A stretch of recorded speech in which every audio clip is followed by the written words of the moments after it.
Well, one of the first things I learned was that when I was born, there was no Israel. So where did this come from? Well, what I discovered was that there was a movement that began over a century ago and began operating in Europe and in the United States. It was and is a political movement that has profoundly and negatively impacted our country.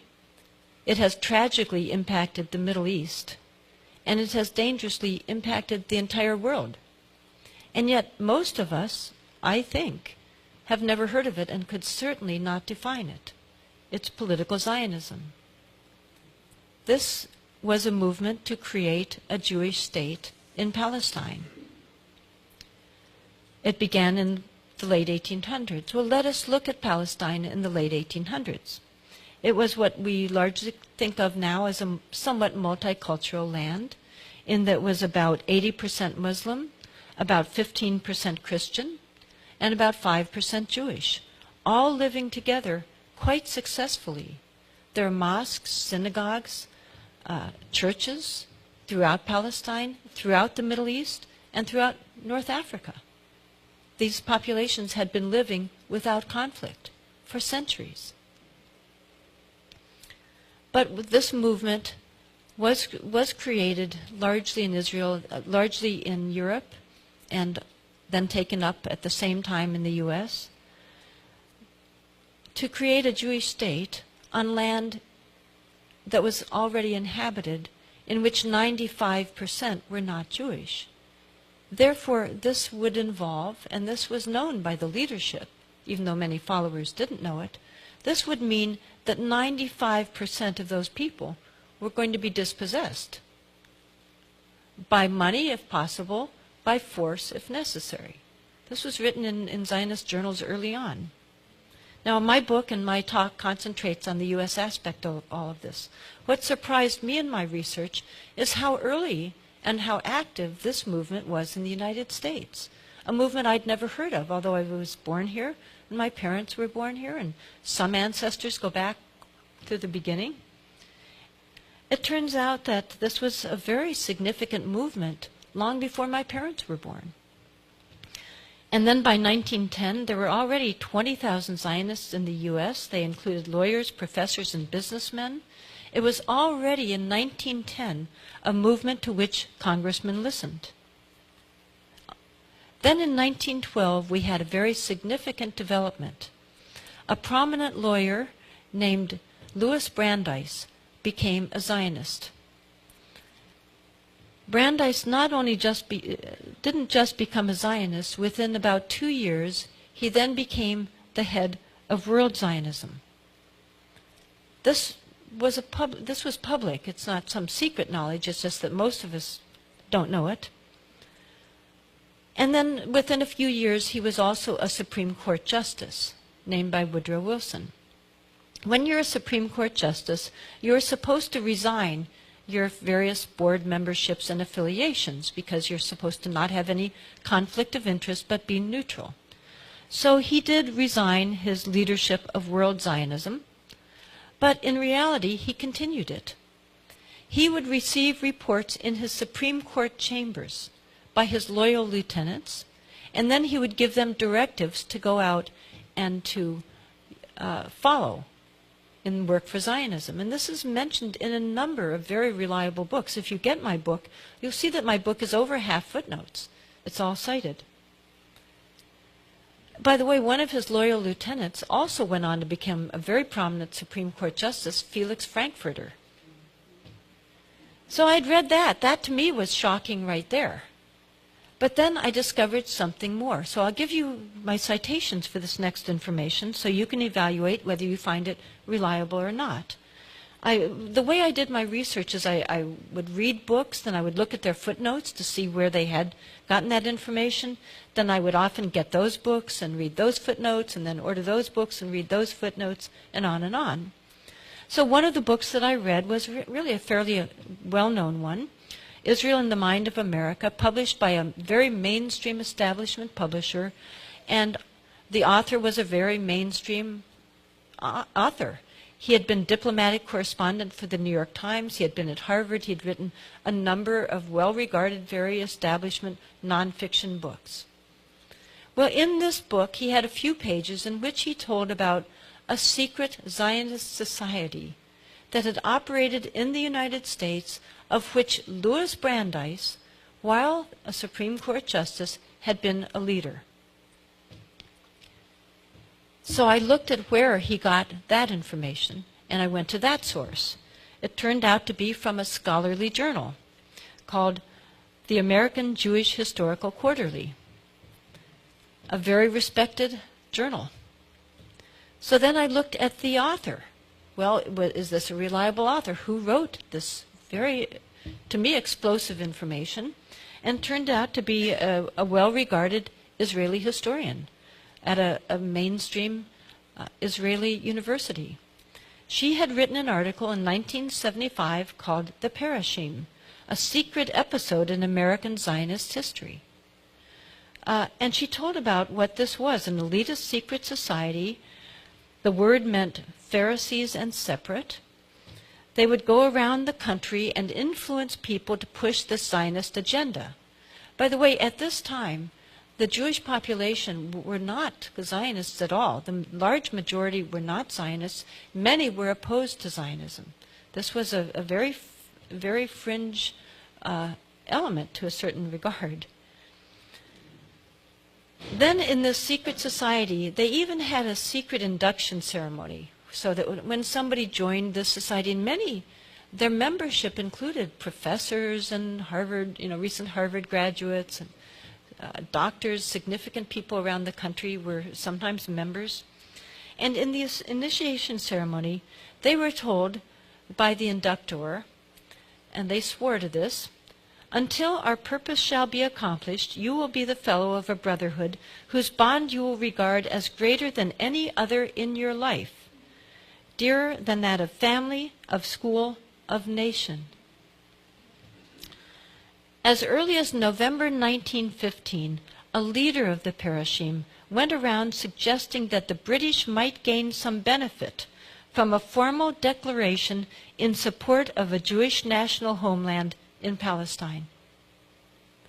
Those of you who have heard of the Balfour Declaration that came in 1917 might find this relevant. I'll get into that a little bit more. Let's remember what was going on during this time period now in the world, especially that involved Britain. Well, of course, in 1914 began what was called at that time the Great War of massive carnage.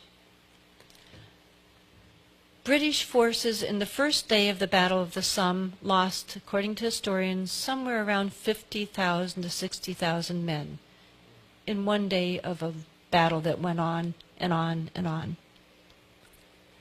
The British and the German, both sides of course, wanted the U.S. to come in on their side to join this carnage. But the American population were that bad thing, they were isolationists. They didn't want to go kill and be killed in a foreign, pointless war. In fact, Woodrow Wilson was elected with the slogan, "He kept us out of the war." But of course, as you know, with hindsight, no, he didn't. Well, what happened is that the Zionists leaders, some of them in Britain, a man named Chaim Weizmann, who is quite well known, went to the British government and said, well, we can help you win this war. Now, why would they want to do that? Because the war wasn't just against Germany, it was against the Ottoman Empire. The Ottoman Empire held Palestine. Palestine was under the Ottoman Empire. So by defeating them, the British would come into control of Palestine. So the Zionists went to the British and said, we can help you get the United States into the war. Our Zionist colleagues in the United States, for example, they said in writing, Louis Brandeis, who is close to President Wilson, can help to do that. In exchange for that, the British did issue a declaration that was quite significant, mild as it may sound. It was really considered a gentleman's agreement. This is written about in a number of books. Just most of us don't know this about our own history. So the Balfour Declaration was basically a promise that the British would help to facilitate the Zionist objective of creating a Jewish state in Palestine. After the British, of course, did win, then at the Paris peace talks, the Zionists pushed this wording into the mandate in which Britain took charge of. Then jumping ahead to some of the American aspects again, then we find during the 30s and the 40s, in Palestine itself, there were the violence increased. Naturally, as soon, when there was colonization beginning around the turn of the century to a land with the intention of pushing out the land, the indigenous population at some point is going to wake up, and there will be violence. That has happened in the early 20s, and again in 1929, there was violence between the two populations. Then as now, the large number of those killed were the Palestinians. So as the violence increased, there were some terrorist organizations created in Palestine by the Zionists, one of them led by in fact, two of them led by future Israeli prime ministers. And those terrorist organizations in Palestine, the Irgun and the Stern Gang, it turns out had front groups in the United States with duplicitous names. And they were funneling massive amounts of money and weaponry to these terror groups in Palestine. They put on major pageants where Supreme Court justices attended and thousands of people attended. They were very prominent. One of them was led by a man named Peter Bergson, people thought. His real name was Hillel Cook. He was the operative for the Irgun. I looked into one of the leaders a bit more, just because I needed to find out his first name. When you're writing a book, you can't just write someone's last name, you need to know their first name. And I had heard about another leader of one of these types of front groups connected to killing in Palestine. And his name was Rabbi Korf, but I didn't know the first name. None of the books that I had a few paragraphs of them, but none of them gave his first name. So I looked into it on the internet, tried to do various searches, and eventually I came up with a UN report that gave his first name, Baruch Korf, and told a little bit about a plot he was part of. Using those search terms, I then could just, put in more information into my search bar, and suddenly all these PDFs of American newspapers popped up, all of these returns. It turned out that Rabbi Baruch Korf was part of a cell in Paris that was planning to fly an airplane and bomb Britain after the war. Britain that had just defeated Hitler. But they were so angry at the British because the British were not allowing a large enough Jewish immigration into Palestine. So they were going to kill the British. So Baruch Korf and his section of the Stern Gang had this plan, but there was one problem. They didn't know how to fly an airplane. They weren't pilots. So they needed to find somebody, and they recruited a young American aviator named Reginald Gilbert, I discovered. Reginald Gilbert had been an ace during the war. He was in Paris, and they recruited him to fly the airplane for them. He pretended to go along with the plot, but then he went to the American Embassy. And the American Embassy informed the Paris police and Scotland Yard. So for a week, he pretended to go along with this cell, and then when it came time to actually take off, to fly the plane, to drop these incendiary bombs onto the foreign ministry, they were caught. By the way, the original plan had been to bomb Parliament, but then they decided they hated the foreign ministry more. And Gilbert at one point had said to them, well, what if I can't find the foreign ministry in the London fog? They didn't have this degree of instrumentation we have today, and that was a real possibility. And they said, then just drop them anywhere, kill anybody, all British are our enemy. So they were caught. Korf was in prison for a few months in Paris, and he eventually got off. He had very powerful friends in the United States. But I was curious about him. I looked into him some more. This was so astounding to me. And none of these, dozens and dozens of books I have, none of them had this story in there at all. And so in looking at him, I discovered that later in life, he was a friend of Richard Nixon.